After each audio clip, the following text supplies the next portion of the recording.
Hai semuanya, terima kasih sudah klik video ini. Kali ini aku mau menceritakan kasus yang gimana ya? Cerita ini bisa dibilang mematahkan stereotip tentang orang kalau wajahnya polos itu udah pasti orang baik. Nah, kali ini ceritanya tentang Carlos Robledo Puig, orang yang dijuluki media Argentina sebagai El Angel de la Muerte atau Sang Malaikat Maut. Oke, nggak usah lama-lama, mari kita mulai ceritanya. Di Buenos Aires, Argentina awal tahun 1950-an, di sebuah keluarga kelas menengah yang biasa-biasa aja, lahirlah seorang anak laki-laki bernama Carlos Eduardo Robledo Puig. Ayahnya, Victor, bekerja sebagai teknisi di General Motor. Pekerjaan ayahnya ini cukup stabil untuk menghidupi keluarganya dengan layak. Lalu, ibunya, Josefa, adalah seorang imigran asal Jerman yang jauh-jauh datang ke Argentina setelah Perang Dunia Kedua. Karena ada satu dan lain hal, keluarga ini harus pindah ke Olivos, sebuah kawasan pinggiran Buenos Aires yang saat itu masih berusia sekitar 10 tahun. Mereka menyewa apartemen di lantai 1, persis di atas sebuah toko perkakas. Dan disinilah bagian yang penting untuk kita pahami, teman-teman. Kalau teman-teman lagi cari kisah masa kecil Carlos dan berharap menemukan tanda-tanda peringatan kekerasan dalam rumah tangga, kayak orang tuanya yang kasar atau trauma yang besar, nggak akan ketemu, teman-teman. Yang ada justru sebaliknya. Orang-orang yang mengenalnya saat kecil menggambarkan dia ini sebagai anak yang pendiam, pemalu, ya bisa dibilang persis banget sama ibunya gitu. Dia ini jago main piano, bahasa Jermannya juga bagus karena didikan sang ibu. Dan dia ini adalah salah satu penggemar sepak bola klub River Plate yang ada di Argentina. Masa kecilnya ini sangat bahagia karena orang tuanya sangat menyayangi dia, teman-teman.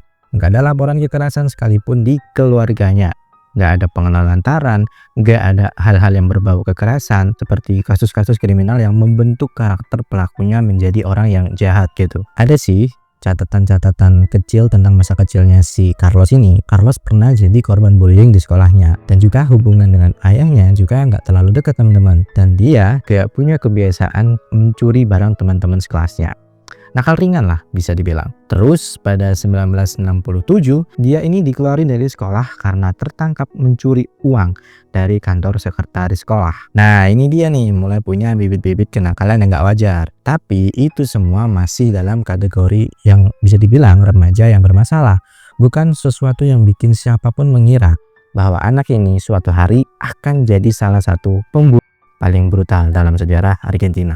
Dan justru itulah yang membuat apa yang terjadi selanjutnya begitu mengejutkan semua orang. Karena di tahun 1971, Carlos Robledo Puig berusia 19 tahun. Secara fisik, dia digambarkan oleh banyak orang sebagai pemuda yang tampan, teman-teman. Wajahnya ini glowing, rambutnya rapi, dan cara ngomongnya ini sopan dan tenang. Kalem juga orangnya. Bisa dibilang good boy banget lah si Carlos ini. Nah, beberapa orang yang berinteraksi langsung sama dia ini bahkan menggambarkan si Carlos ini sebagai seorang yang innocent, kayak polos, looknya anak baik-baik yang gak akan tega menyakiti siapa-siapa gitu. Nah, inilah kenapa ketika kemudian terungkap apa yang sebenarnya dia lakukan, media akhirnya memberi julukan yang akan melekat di dirinya, yaitu El Angel de la Muerte atau Sang Malaikat Maut. Julukan ini bukan karena dia punya tato malaikat atau simbol apapun ya, teman-teman, bukan. Tapi ya karena wajahnya itu yang saking polosnya itu orang nggak percaya kalau dia itu pelaku kriminal. Pada Maret 1971, Carlos bareng sama teman-teman kecilnya, ada Jorge Antonio Ibanez, merencanakan perampokan pertama mereka. Targetnya adalah sebuah klub malam bernama Enamor di Olivos. Setelah malam tiba nih, mereka masuk lewat jendela belakang, teman-teman, dan berhasil mengambil uang tunai sekitar 350.000 peso. Tapi sebelum mereka pergi, Carlos ini melakukan sesuatu yang sebenarnya nggak direncanain dalam perampokan itu. Dia menembak pemilik klub dan penjaga malam yang sedang tertidur. Dan keduanya pun dipastikan tewas di tempat. Kemudian waktu berlalu, 2 bulan kemudian pada Mei 1971, Carlos dan Ibanez membobol sebuah toko onderdil Mercedes-Benz di Vicente Lopez. Mereka nemuin nih sepasang suami istri yang lagi tidur bareng bayi mereka yang berusia sekitar 10 bulan. Dan lagi-lagi tanpa ampun Carlos menembak pasangan itu. Suaminya ditemukan tewas, tapi untuk istrinya secara ajaib untungnya dia berhasil selamat dan menjadi korban kekerasan seksual saat itu. Lalu Carlos mengarahkan senjatanya ke box bayi tersebut. Lalu ketika ditembakkan, untungnya pelurunya meleset, teman-teman. Bayi itu pun dipastikan selamat beserta sang ibu yang sudah terluka parah. Si ibu yang selamat itu kemudian menjadi salah satu saksi kunci dalam persidangan Carlos selama bertahun-tahun kemudian. Selama beberapa bulan setelah itu, masih terulanglah aksi si Carlos ini, teman-teman. Tanggal 13 Juni tahun 1971, Carlos dan Ibanez menculik seorang remaja perempuan berusia 16 tahun. Dan untuk mempersingkat hal yang aku alami, intinya nih, si Ibanez ini melakukan kekerasan seksual di kursi belakang mobil curian mereka. Setelah melakukan hal bejat itu, teman-teman, dengan teganya Carlos menembaknya sebanyak 5 kali. Emang biadab ini orang. Lalu 11 hari kemudian, 24 Juni, mereka balik lagi nih ke lokasi yang sama, teman-teman. Kali ini korbannya seorang perempuan berusia 23 tahun. Pola yang digunakan masih sama yang terjadi. Ibanez lagi-lagi mencoba melakukan kekerasan seksual dan diakhiri oleh Carlos yang menembaknya sebanyak 7 kali. Pokoknya gitu aja terus, perampokan, penghilangan nyawa, kekerasan seksual. Pokoknya emang biadab banget lah ini orang. Lalu pada Agustus 1971, sesuatu terjadi yang mengubah arah jalan cerita ini, teman-teman. Ibanez ini tewas dalam kecelakaan mobil dengan Carlos saat itu. Carlos saat itu lagi di posisi nyetir mobilnya dan dia berhasil keluar dari kecelakaan itu tanpa adanya cedera sama sekali. Tapi sayangnya untuk si Ibanez ini, dia dipastikan meninggal di tempat. Untuk sesaat, Carlos berhenti nih melakukan kejahatannya, teman-teman. Mencoba menjalani hidup yang lebih normal. Tapi itu nggak bertahan lama, teman-teman. Dia kemudian menghubungi kembali teman masa kecilnya yang lain, yaitu Hector Somoza. Dan rangkaian kejahatan itu kembali berlanjut, tapi kali ini dengan partnernya yang baru.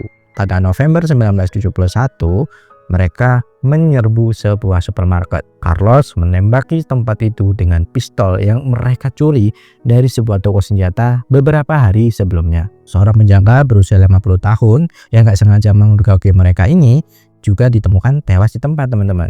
Baru setelah 2 hari kemudian, mereka kembali merampok sebuah dealer mobil. Ganti lagi nih, teman-teman. Mereka kali ini mencuri 90.000 peso. Dan lagi-lagi penjaga di sana juga tewas di tempat. Terus tanggal 25 November mereka membobol dealer mobil Dodge. Mereka mencuri 1,5 juta peso.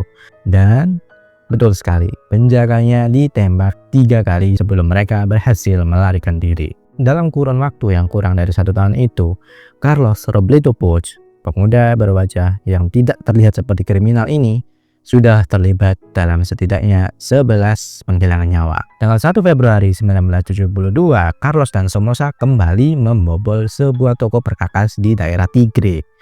Mereka mengunci penjaga toko di sebuah ruangan kecil, teman-teman.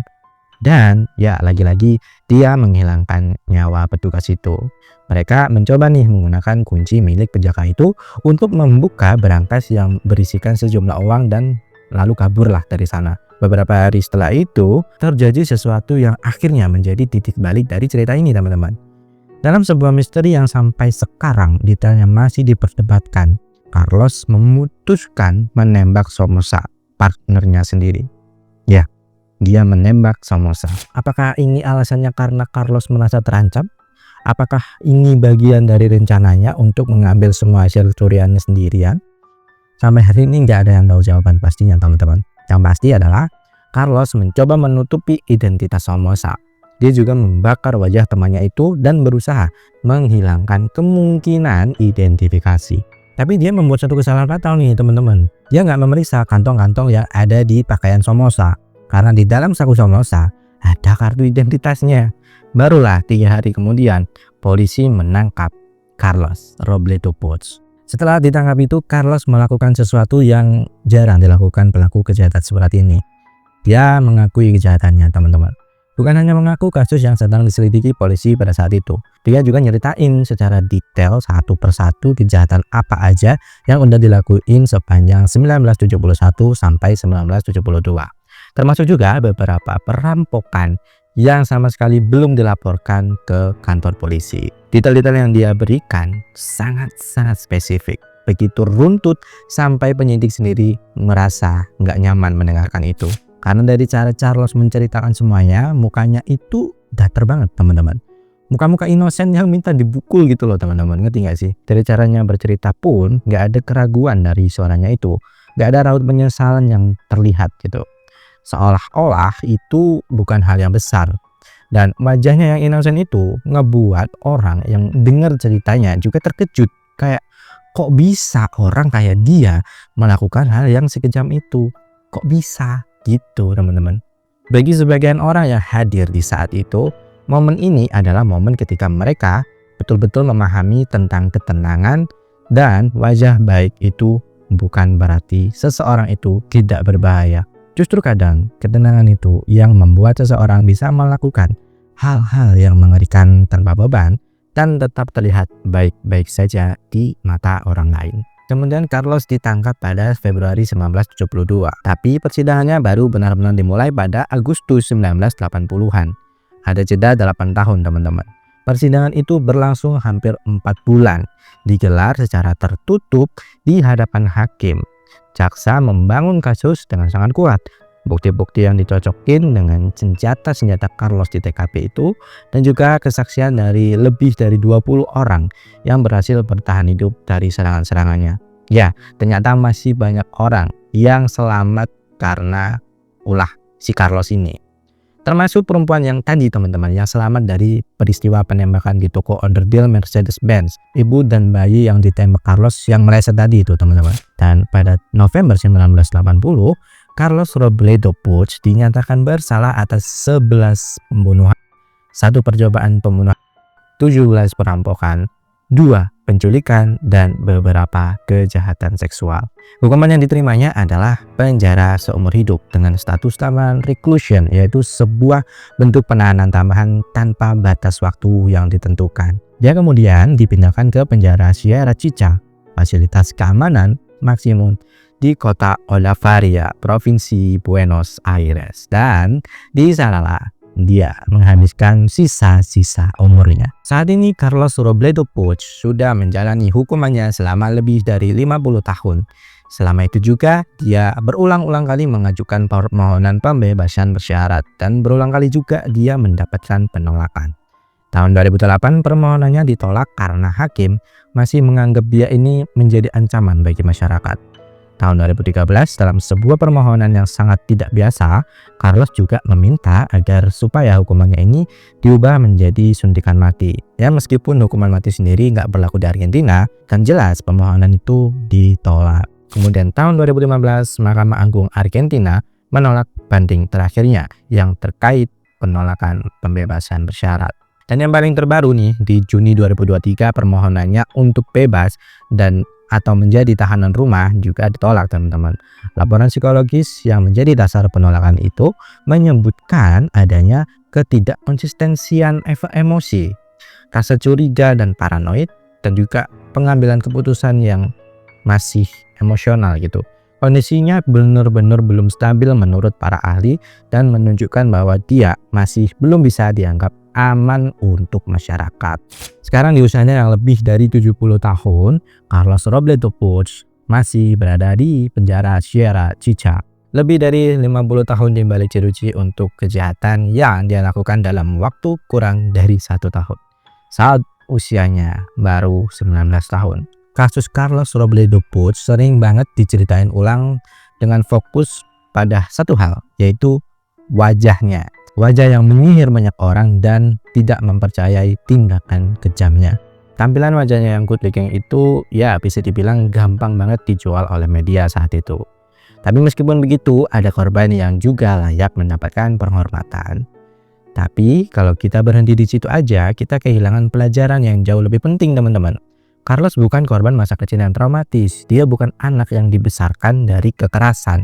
Orang tuanya sayang kok sama dia. Dan wajah yang banyak dianggap nggak mungkin jahat ini adalah wajah yang sama yang dia gunakan untuk menatap korban-korbannya sebelum dia menghabisi nyawa mereka.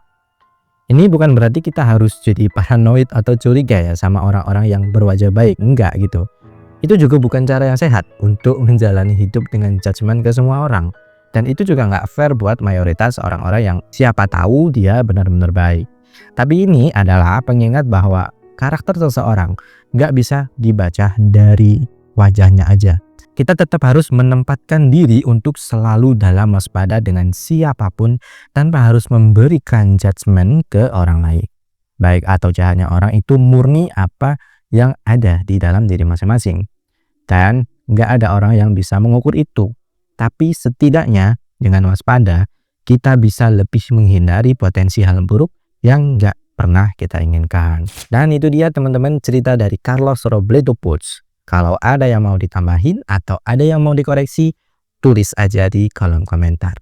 Terima kasih sudah menonton, sampai jumpa di video selanjutnya. Saya Lendra, bye.